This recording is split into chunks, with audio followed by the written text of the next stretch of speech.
Hello, I'm the social media and digital marketing coordinator for the Brooklyn Public Library.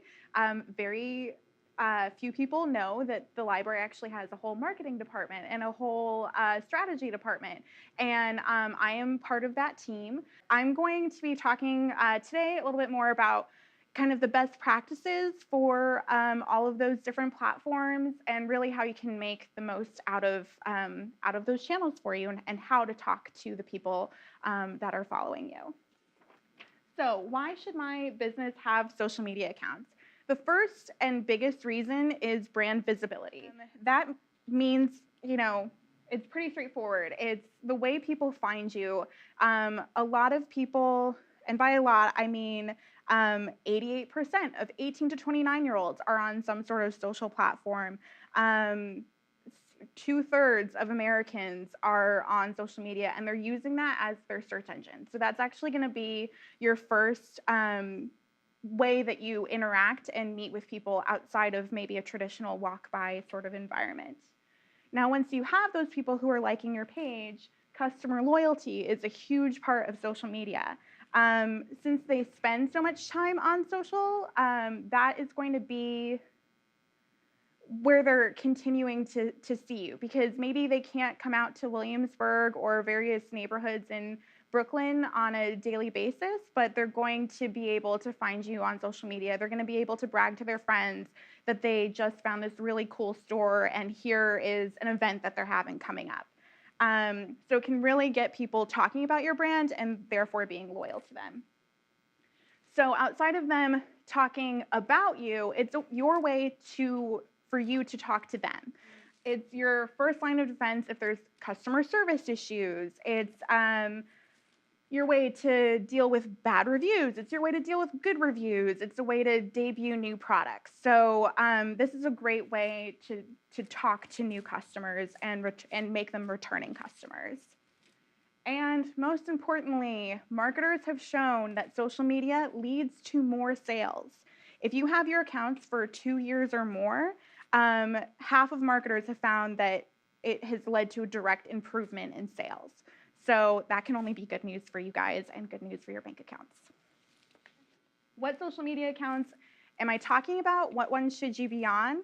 First, we have the big 3 platforms. We have Facebook, Twitter, and Instagram, and that's going to be what I'm focusing mostly on today. A lot of those, they're more locally sourced. Facebook is, people check into businesses on Facebook. They tag them on Instagram when they see a really cool picture. They ask them questions on Twitter. So that'll be the focus for you guys and what I'll be talking about today. And then there are a few other options if you find that your audience really skews towards these platforms, or if you just have fun with them. So we have Tumblr, Pinterest, and Snapchat.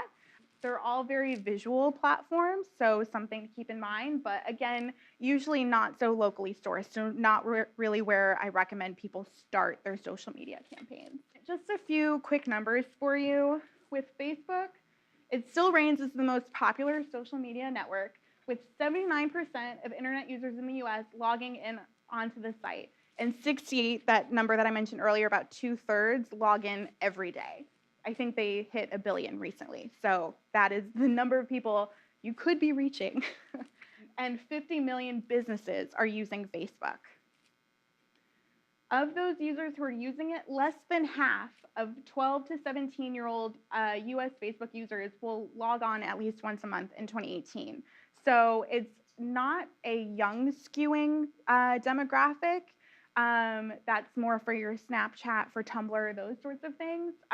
But your consumers are going to be on Facebook. So that's why it's still a really good outlet for businesses. And then here's a big one. Facebook ad revenue in the US is expected to outpace total print ad revenue print ad spending by 2019. So this is another way for you to reach your audiences through advertisement. You can see a lot of your click-through rates, those sorts of things, to see who you're getting, how you're talking to them, and really get the most for your money with advertising there. So then moving on to Instagram, which people should know, if you don't know, Instagram is owned by Facebook, so they share a lot of the same resources. You might see the same ad popping up on Facebook and Instagram. It's because they share the same network. So just as a heads up. So with Instagram, we have 800 million users have Instagram accounts, and it's the fastest growing social media channel of all of them. I think they were seeing 150 million new users in a 6-month period. So very fast growing. Of course, we emphasize accounts in this area because, of course, you have your personal account, and then you have the account for your cat, and then you have your business account. So it's not individual users, but we are looking at accounts, and that's a huge number that you could be reaching. So then with posting frequency, within 10 hours of posting, a user will receive 50% of their comments. So really engaging with users as soon as possible is something that will be really important with Instagram. And then again, Instagram skews a little bit younger. The average Instagram user falls between the age of 18 to 29 years old. So then moving on to Twitter. 40% of marketers agreed Twitter was the best social media channel for customer engagement. A lot of people go onto Twitter for finding businesses and finding brands that they like and that they want to follow. With Twitter, you're seeing an estimated average of 330 million monthly active users. So again, you're reaching a huge lot of people that are potential customers. And then this one I just think is interesting. Tweets with images are 150% more likely to get retweets than text-only tweets. So I'll be talking about that a little bit more in a little bit, but just thought that was a very interesting point.